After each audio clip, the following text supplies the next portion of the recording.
প্রিয় দর্শক, জানিয়ে দেব আমাদের হাতে থাকা সর্বশেষ আপডেট আন্তর্জাতিক বাংলা খবর। চ্যানেলটি সাবস্ক্রাইব করে আমাদের সাথেই থাকুন। ৩০৩ কোটি টাকার হীরা চুরি, কয়েক ঘন্টায় গ্রেফতার চোর। দুবাইয়ে একটি বিরল গোলাপি হীরা চুরির ঘটনার কয়েক ঘন্টার মধ্যে ৩ জনকে গ্রেফতার করেছে পুলিশ। হীরাটির মূল্য $২৫০ কোটি, বাংলাদেশি টাকায় প্রায় ৩০৩ কোটি টাকা বলে সোমবার জানিয়েছে তারা। সংযুক্ত আরব আমিরাতের রাষ্ট্রীয় বার্তা সংস্থা ওয়ামে প্রকাশিত এক বিবৃতিতে পুলিশ বলেছে যে দুবাই পুলিশ জেনারেল কমান্ড একটি অত্যন্ত বিরল গোলাপি হীরা চুরির প্রচেষ্টা ব্যর্থ করেছে, যার মূল্য প্রায় $২৫০ কোটি। ইউরোপ থেকে আনা হীরাটি এক ব্যবসায়ীকে ভাড়া করা ভিলায় নিয়ে যেতে প্রলুব্ধ করে একটি অপরাধ চক্র। ধনী এক ক্রেতার পরিচয়ে তারা হীরাটি দেখার আগ্রহ দেখায়, কিন্তু তথাকথিত পর্যবেক্ষণের সময় তারা হীরাটি চুরি করে নেয় বলে বিবৃতিতে জানানো হয়েছে। পুলিশ আরও জানায়, মাত্র ৮ ঘন্টার মধ্যে বিশেষায়িত দল ও কৃত্রিম বুদ্ধিমত্তা ভিত্তিক প্রযুক্তি ব্যবহার করে একটি অনির্দিষ্ট এশীয় দেশের ৩ জন নাগরিককে গ্রেফতার করা হয়। দুবাই মিডিয়া অফিসের প্রকাশিত ভিডিওতে গ্রেফতারের পর ওই ৩ জনের ঝাপসা মুখ ও সিসিটিভি ফুটেজ দেখানো হয়েছে। হীরা বাণিজ্যের একটি গুরুত্বপূর্ণ কেন্দ্র হিসেবে পরিচিত দুবাই নিরাপত্তা ও স্থিতিশীলতার জন্য দীর্ঘদিন ধরে সুনাম ধরে রেখেছে। এদিকে সম্পর্ক জোরদারে ভারতে চীনের পররাষ্ট্রমন্ত্রী। রাষ্ট্রীয় সফরে ভারতে পৌঁছেছেন চীনের পররাষ্ট্রমন্ত্রী ওয়াং ই। ৩ বছরের বেশি সময়ের মধ্যে প্রথম সফরে সোমবার ভারতের রাজধানী নয়াদিল্লিতে পৌঁছান তিনি। যুক্তরাষ্ট্রের তীব্র চাপ আর শুল্ক আরোপের মুখে চিরবৈরী দ্বিপাক্ষিক সম্পর্ক জোরদার করার লক্ষ্যেই চীনা পররাষ্ট্রমন্ত্রীর এই সফর। সংবাদ মাধ্যমে বলা হয়েছে, ভারতে পৌঁছে এরই মধ্যে দেশটির পররাষ্ট্রমন্ত্রী এস জয়শঙ্করের সঙ্গে বৈঠক করেছেন চীনের পররাষ্ট্রমন্ত্রী ওয়াং ই। ৩ দিনের এই সফরে ভারতের প্রধানমন্ত্রী নরেন্দ্র মোদীর সঙ্গেও ওয়াং ই বৈঠক করতে পারেন বলে প্রত্যাশা করা হচ্ছে। এদিকে ভারতের প্রধানমন্ত্রী নরেন্দ্র মোদী চলতি মাসেই চীন সফরে যেতে পারেন বলে ভারতীয় সংবাদ মাধ্যমের খবরে জানানো হয়েছে। সামাজিক যোগাযোগ মাধ্যমে দেওয়া এক পোস্টে ভারতের পররাষ্ট্র মন্ত্রণালয় বলেছে, আগামী 2 দিনে নয়াদিল্লিতে ভারত চীনের বিশেষ প্রতিনিধি দলের বৈঠক ও দ্বিপাক্ষিক সম্পর্ক নিয়ে গুরুত্বপূর্ণ আলোচনা অনুষ্ঠিত হবে। বিশ্বের 2 সর্বাধিক জনবহুল দেশ ভারত ও চীন দক্ষিণ এশিয়ার প্রভাব বিস্তারের তীব্র প্রতিদ্বন্দ্বিতায় রয়েছে। 2020 সালে হিমালয় সীমান্তে 2 দেশের সৈন্যদের মাঝে প্রাণঘাতী সংঘর্ষের পর সম্পর্কে ব্যাপক উত্তেজনা তৈরি হয়। তবে যুক্তরাষ্ট্রের প্রেসিডেন্ট ডোনাল্ড ট্রাম্পের শুল্ক যুদ্ধের ফলে সৃষ্ট বৈশ্বিক বাণিজ্য ও ভূ রাজনৈতিক অস্থিতিশীলতার মাঝে দ্বিপাক্ষিক সম্পর্ক মেরামতের পথে এগোচ্ছে বেইজিং ও নয়াদিল্লি। ওয়াং ই এর এই সফরে উভয় দেশের মাঝে হিমালয় সীমান্ত দিয়ে পুনরায় বাণিজ্য চালুর বিষয়টি গুরুত্ব পাবে বলে ধারণা করা হচ্ছে। এই পদক্ষেপ শুধু অর্থনৈতিক দিক থেকে নয়, প্রতীকী দিক থেকেও তাৎপর্যপূর্ণ বলে বিশ্লেষকরা মন্তব্য করেছেন। চলতি মাসের শেষের দিকে চীন সফরে গিয়ে দেশটির প্রেসিডেন্ট শি জিনপিংয়ের সঙ্গে বৈঠক করার কথা রয়েছে ভারতের প্রধানমন্ত্রী নরেন্দ্র মোদীর। 7 বছর পর চীনে প্রথম কোনো সফরে যাচ্ছেন মোদী। সেখানে আঞ্চলিক নিরাপত্তা জোট সাংহাই কোঅপারেশন অর্গানাইজেশন সম্মেলনের ফাঁকে চীনা প্রেসিডেন্টের সঙ্গে বৈঠক করবেন তিনি।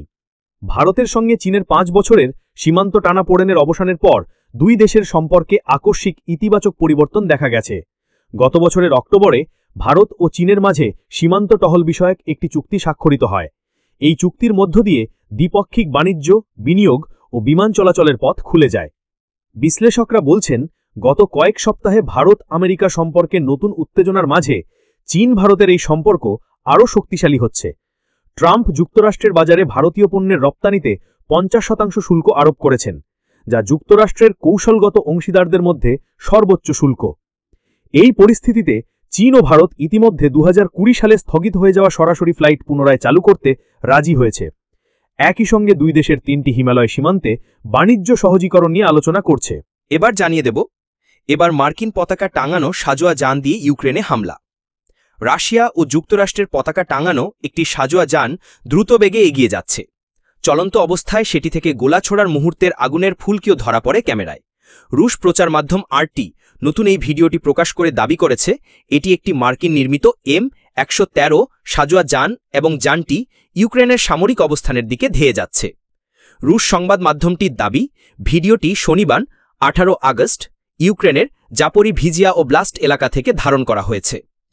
আরটির দাবি, যানটি রুশ সেনাদের 42তম গার্ডস ডিভিশনের 70তম মোটরাইজড রাইফেল রেজিমেন্টের সদস্যরা ব্যবহার করেছে।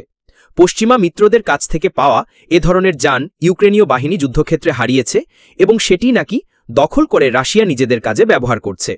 এই ভিডিও প্রকাশের সময়টিও লক্ষ্য করার মতো। মাত্র কয়েকদিন আগে আলাস্কায় রুশ প্রেসিডেন্ট ভ্লাদিমির পুতিন ও মার্কিন প্রেসিডেন্ট ডোনাল্ড ট্রাম্পের মধ্যে বৈঠক অনুষ্ঠিত হয়েছে। মস্কো এটিকে তাদের আন্তর্জাতিক একঘরে অবস্থার অবসান হিসেবে প্রচার করছে।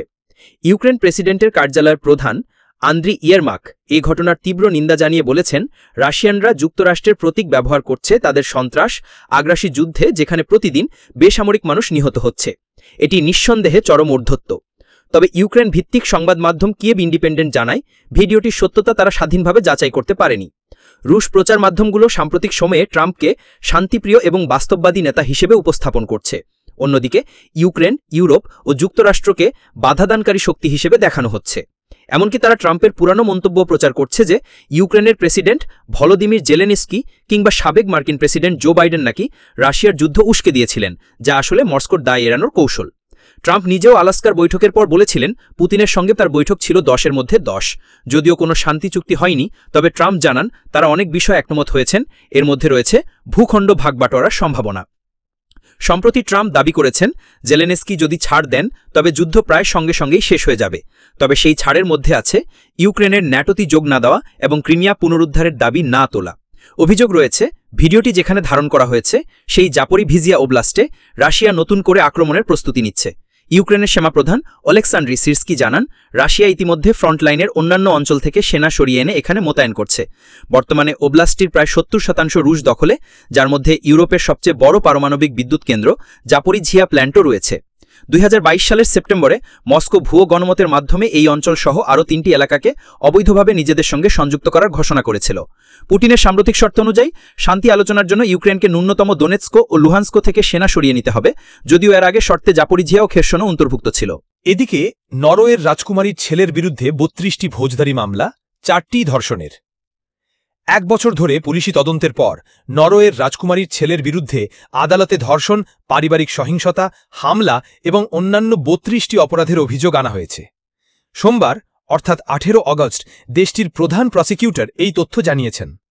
ক্রাউন প্রিন্সেস মেটেমারিটের ছেলে এবং ক্রাউন প্রিন্স হাকনের সৎপুত্র 28 বছর বয়সী মারিয়াস বোর্গ হৈবি আগামী বছরের শুরুতে বিচারের মুখোমুখি হবেন বলে ধারণা করা হচ্ছে।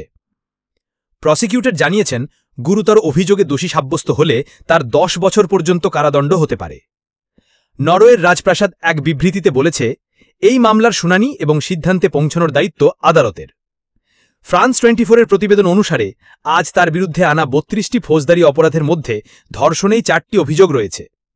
ধর্ষণের অভিযোগগুলো ছাড়াও প্রাক্তন সঙ্গীর বিরুদ্ধে পারিবারিক নির্যাতন, অন্য একজন প্রাক্তন সঙ্গীর বিরুদ্ধে সহিংসতা, শান্তি বিঘ্নিত করা, ভাঙচুর এবং আইন লঙ্ঘনের বেশ কয়েকটি অভিযোগ।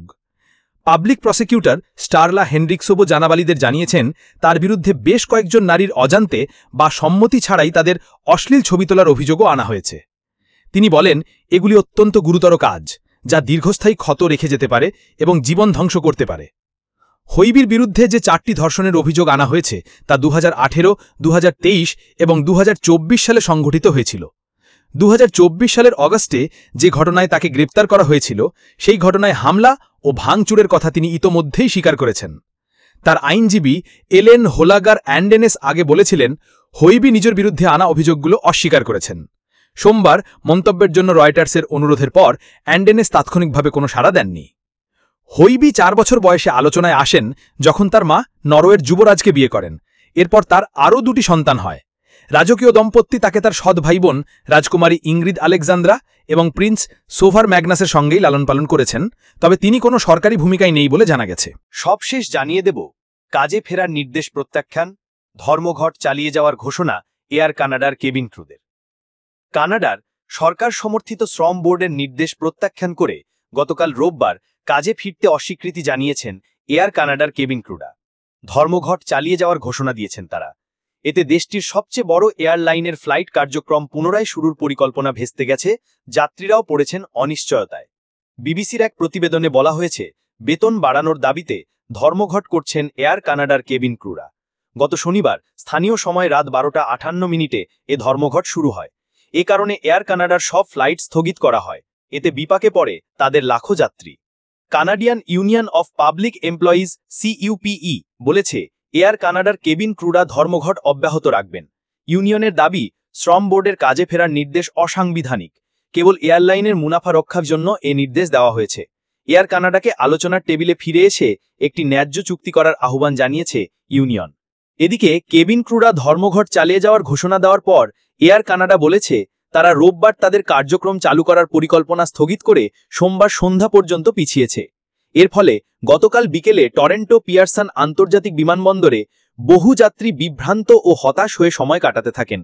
লাউঞ্জে ঘণ্টার পর ঘণ্টা বসে থেকেও তারা নিশ্চিত হতে পারেননি কবে ফ্লাইট চালু হবে কিংবা অন্তত কোনো অস্থায়ী ব্যবস্থা নেওয়া হবে কিনা। ভ্যাঙ্কুভারের এলিজাবেথ ফোর্নি নামের এক যাত্রী বলেন, আমাদের নিজেদের মতো করে সবকিছু বুঝে নিতে হচ্ছে। এয়ার কানাডার পক্ষ থেকে এখনও কোনো সমাধান বা বিকল্প ব্যবস্থার কথা জানানো হয়নি। ইতালির 50 বছর বয়সী ফ্রান্সেস্কা তন্দিনি বলেন, কানাডা ভ্রমণ শেষে দেশে ফেরার পথে শনিবার তার ফ্লাইট বাতিল হয়। রোববারও একই ঘটনা ঘটে। এয়ার কানাডাকে জানতে চাইলে তারা শুধু বলে হয়তো আগামীকাল, হয়তো মঙ্গলবার, হয়তো শুক্রবার বা শনিবার, তারা জানে না। বিবিসির খবরে বলা হয়েছে বেতন বাড়ানোর দাবি করছেন কেবিন ক্রুরা। এছাড়া বর্তমানে কেবিন ক্রুদের উড়োজাহাজ চলাচলের সময়ের জন্য বেতন দেওয়া হয়। ফ্লাইটের মাঝে এবং যাত্রীদের বিমানে ওঠার সময় কোনো পারিশ্রমিক দেওয়া হয় না। এই সময়ের জন্য পারিশ্রমিক দাবি করছেন তারা।